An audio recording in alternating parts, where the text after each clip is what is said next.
Salut tout le monde, j'espère que vous allez bien. Je vous souhaite la bienvenue sur la chaîne si vous êtes nouveau. Sur cette chaîne, nous donnons notre avis et analysons des animés. En ce moment, nous sommes sur le projet d'analyser les 100 meilleurs seinen de la décennie. Aujourd'hui, nous sommes à l'épisode 4 où nous allons parler de Buto. Dans le prochain épisode, nous parlerons de Afro Samurai. Je vais vous donner l'histoire et la création du manga, mon avis, ensuite celui de 3 autres personnes, 2 personnes qui ont aimé et une personne qui n'a pas aimé, pour que vous ayez une vision globale sur l'anime. Dites-moi en commentaire ce que vous avez pensé de cet animé si vous l'avez déjà regardé. Je m'appelle Windon, je suis monteur vidéo professionnel. N'hésitez pas à me contacter sur Instagram si vous avez besoin de mes services. Tout de suite, passons à la création et à l'histoire du manga. Pluto est un manga de Naoki Urasawa. Il a été prépublié dans la revue Big Comic Original de Shyakukan. La version française a été publiée aux éditions Kana dans son intégralité. Cette série est une adaptation dans un style policier-thriller de l'arc narratif Le robot le plus fort du monde du manga Astro, le petit robot d'Osamu Tezuka. Urasawa traite cette histoire sous l'angle de Jösicht, un détective robot qui enquête sur les meurtres liés à plusieurs robots et humains. Une adaptation en anime par le studio Janko, avec la collaboration de Tezuka Productions et M2, a été diffusée sur Netflix. L'histoire reprend le concept d'Astro Boy, mais dans un univers parallèle où les 7 robots considérés comme les plus puissants du monde sont, à tour de rôle, victimes de tentatives d'assassinat. Jösicht, robot enquêteur affilié à la police allemande, est chargé de retrouver le coupable. L'animation est super bien faite. C'est la première chose que je me suis dit parce que l'animation, les décors, la colorimétrie était fluide et sympa. Ça se voit que Netflix a respecté l'adaptation de l'anime. En gros, le manga quoi. Et qu'ils ont vraiment pris le temps de bien faire les choses. En plus, la VF est bonne. Il n'y a pas trop de scènes de violence, c'est vraiment un anime qui se laisse regarder. Le style de dessin est différent, mais il m'a fait penser au manga Monster, parce qu'il se ressemble un peu dans le dessin, mais l'animation de Pluto est meilleure que celui de Monster. Et ça se comprend parce que Monster, il est sorti il y a longtemps, alors que Pluto vient à peine de sortir en 2023. En plus, les deux sont des mangas d'enquête. Les 7 robots les plus forts du monde sont des personnages intéressants, parce qu'ils ont tous une vie et une vision différente, et on explore chacune d'entre elles dans l'anime. Je dis par là qu'on peut passer 1 heure à suivre la vie des personnages. Ce qui fait qu'on s'attache, et après lorsque les personnages disparaissent, on éprouve de la tristesse pour eux. Pour nous, les téléspectateurs, ils sont finalement plus que des robots. On a Mando qui laisse une famille derrière lui, Epsilon son orphelinat, et North qui avait finalement réussi à lier une relation avec le vieux de Duncan, le laisse finalement seul, et c'est triste. Bref, en gros, vous serez triste à la disparition de chaque robot. Parce qu'avant, vous allez apprendre à les connaître et ils vont vous expliquer leur philosophie de vie, ce qu'ils ont vécu à la guerre, comment ils se sont réhabilités et tout ça là. Et ça fait en sorte que quand ils disparaissent, ça fait un choc. C'était cool de voir ce que peut devenir le futur avec les robots. Parce que dans ce film, on peut voir les bienfaits et les dangers des robots. Parmi les bienfaits, on a le fait que les soldats peuvent être remplacés par des robots, du coup, il n'y aura plus de morts ou des blessés en guerre. Mais le problème, c'est que les robots vont ouvrir le travail, donc on va remplacer les humains dans certains postes. Du coup, le taux de chômage va augmenter. On peut le voir à travers le personnage dont le père s'est suicidé parce qu'il ne trouvait pas du travail, parce qu'il y avait trop de robots. Et c'est pour ça qu'il déteste les robots. C'est pour ça qu'il a voulu tuer l'inspecteur bref, il y a un chelou. En même temps, je pense que c'est un peu comme l'arrivée d'Internet. Au début, les gens auront peur, après ils vont s'habituer. Mais les robots aussi perfectionnés que dans cet anime, c'est pas pour tout de suite. Nous sommes encore au début de l'intelligence artificielle. Et même là déjà, on peut voir que l'intelligence artificielle est en train de remplacer certains postes, quoi, certains travails comme designer ou bien graphiste. Il y a certaines intelligences qui peuvent te créer des images incapées. Donc c'est chaud pour ce genre de métier. Ce qui est impressionnant, c'est que dans cet anime, ils sont arrivés au stade où même les robots, ils ont des droits et des devoirs. Comme par exemple qu'un robot peut adopter. Et c'est fou parce que je m'imagine pas que ce soit possible aujourd'hui, tu vois. Mais je pense que on peut peut-être arriver là-bas. En tout cas, cet anime nous offre une vision sur un futur potentiel, tu vois. Pour moi, l'histoire ou encore les limites de base n'est pas crédible. Parce que les 7 robots les plus forts du monde auraient très bien pu combattre plutôt en groupe. Et là, ils auraient eu la possibilité de le défoncer. Surtout que Gesich était capable à lui seul de le vaincre. Donc, je vois pas pourquoi ils se sont battus un contre un gars qui est plus fort qu'eux. Ils se débitent parce qu'ils sont censés être des robots super intelligents.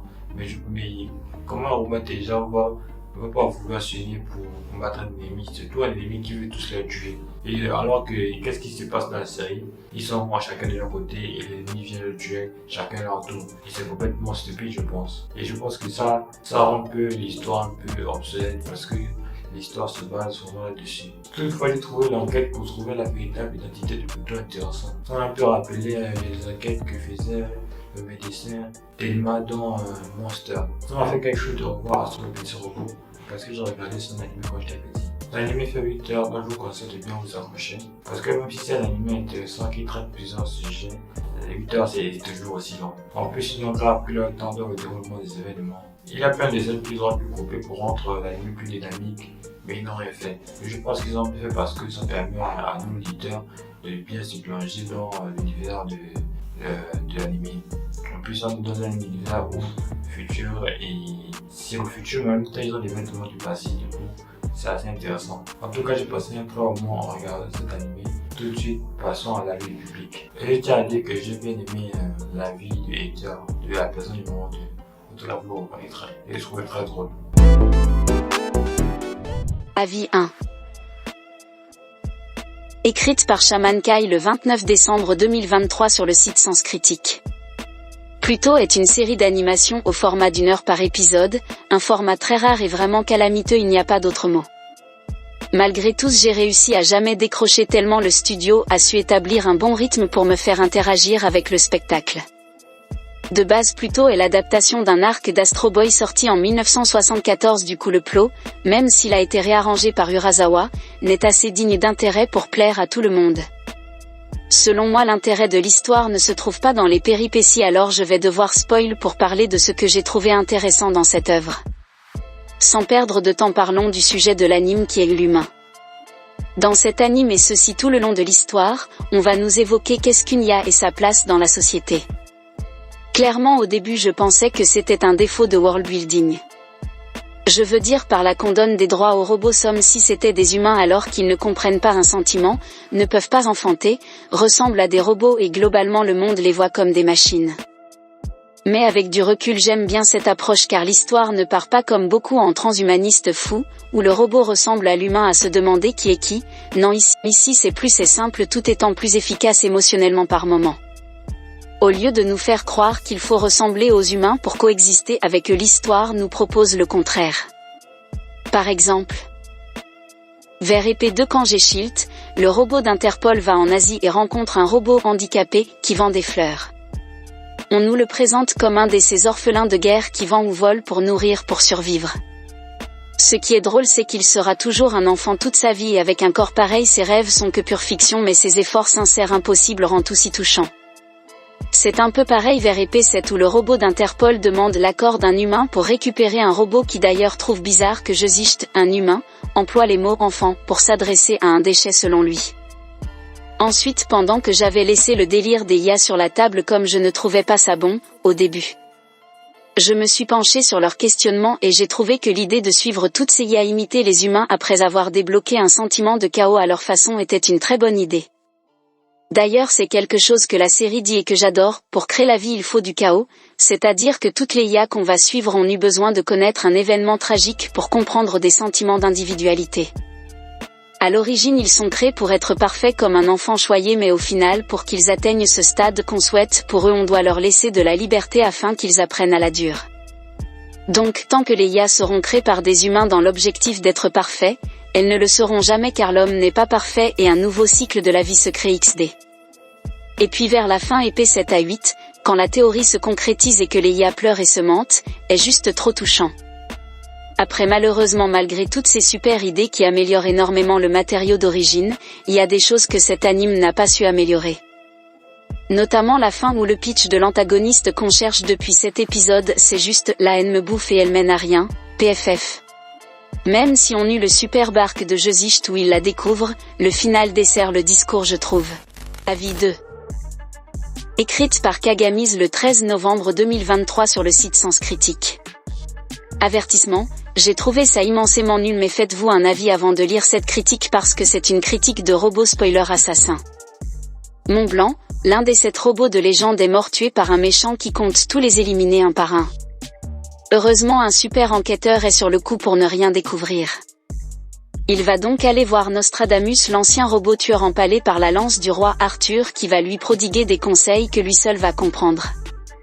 Par la suite, les robots à la pointe de l'intelligence vont brillamment décider de se suicider un par épisode, pour nous tenir en haleine et nous prouver à quel point ce monde n'a absolument aucun sens. Cette magnifique planète d'aliénés humains et robots est peut-être à la pointe de la technologie mais à des années-lumière du bon sens. On a envie de tout débrancher au bout de 4 assassinats alors qu'il n'y a aucune révélation et que s'enchaîne la mondiale inaction. La Perse a fabriqué un robot ? Non, un gros méchant robot humain en est à l'origine car il a créé un gros méchant robot ? Non, c'est un fleuriste qui a fait le coup. Mais c'est plus un fleuriste car son méchant papa humain robot ministre de la Perse l'a transformé en vilain robot triste.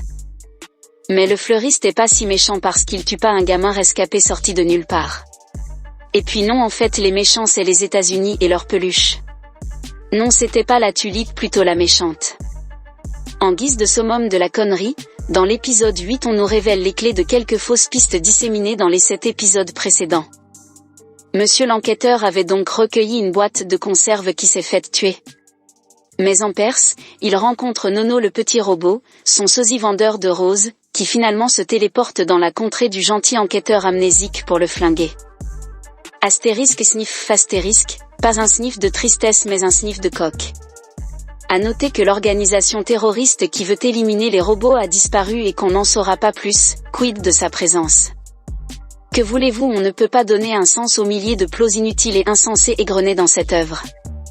Bon, je passe brièvement la fin parce qu'arrivé à ce stade on n'en a plus rien à carrer. On nous annonce un pseudo-remake de 2012, Astro Chanron affronte le Gundam Tulip Noaraka. Le fleuriste triste des enfers en réunissant les 7 émotions de cristal. Enfin, il devient un vrai petit garçon comme Pinocchio tandis que Tulip Buster tue le méchant Bibendum et que la peluche se révèle être le nouveau vrai méchant. Par pitié la peluche, détruit cette planète. On était tout niveau prise de champi dans cette œuvre ? Bon sang, j'en ai vu quelques-unes des œuvres japonaises insensées mais là c'est trop et je vais pas faire semblant d'aimer ce Camoulox sous prétexte que c'est Astro Boy. Avis 3. Écrite par Nausicaa le 30 octobre 2023 sur le site Sens Critique. Je suis partagée. Le premier épisode partait sur les chapeaux de roue. Il y avait à peu près tout, 2 meurtres étrangement liés, un enquêteur impliqué personnellement, un prophète, Bro 1589, une histoire tragique, le vieux et Norse 2. Mais j'ai l'impression qu'on s'est profondément oublié dans la critique politique, toute cette mise en place pour sortir un message d'une naïveté rare sur la haine. L'anime se finit littéralement sur la haine, c'est pas bien, ça serait mieux s'il n'y avait pas de haine. Bah oui merci, on n'y avait pas pensé. C'est dommage, car avec le contexte repris de la guerre en Irak, c'est rappelé tellement de fois qu'au bout d'un moment ça en devient barbant, il y avait le potentiel d'expliquer les rouages profonds du ressentiment, de ce que de sales gauchistes comme moi peuvent considérer comme « mal ». Mais l'anime ne veut pas, ou ne peut pas, poser clairement la question à laquelle tout le monde connaît aujourd'hui la réponse. Pourquoi cette guerre ? Spoiler pour les gens qui vivent encore en 2003, le pétrole. Évidemment, il ne faut pas s'arrêter si proche de l'arrivée, personne ne condamne le pétrole. Il s'agissait principalement d'un intérêt de classe, les bourgeois à la tête des complexes militaires et pétroliers ont décidé que ça pouvait leur rapporter gros. On ne peut pas comprendre la guerre et le terrorisme en disant juste qu'il y avait de la haine, il faut se demander pourquoi, savoir qui a des intérêts où. Mais là ça coince car on risque de se dire que le capitalisme c'est de la merde. Du coup l'anime s'arrête à mi-chemin et tourne en rond sur la haine, et ça se finit en eau de boudin avec une peluche au cœur du complot. J'ai peut-être l'air d'insister sur l'aspect politique, mais à partir du 2e épisode et du dialogue flashback entre les soldats à la fin de la guerre, je ne voyais presque plus que CA. Ça est la boucle insupportable qui apparaît beaucoup trop souvent quand on s'attaque à l'intelligence artificielle. CAD que dès le début, on voit que les robots ont des émotions, et pourtant on se pose la question de la sensibilité des machines pendant toute la série pour finir par admettre l'évidence, c'est d'un lourd.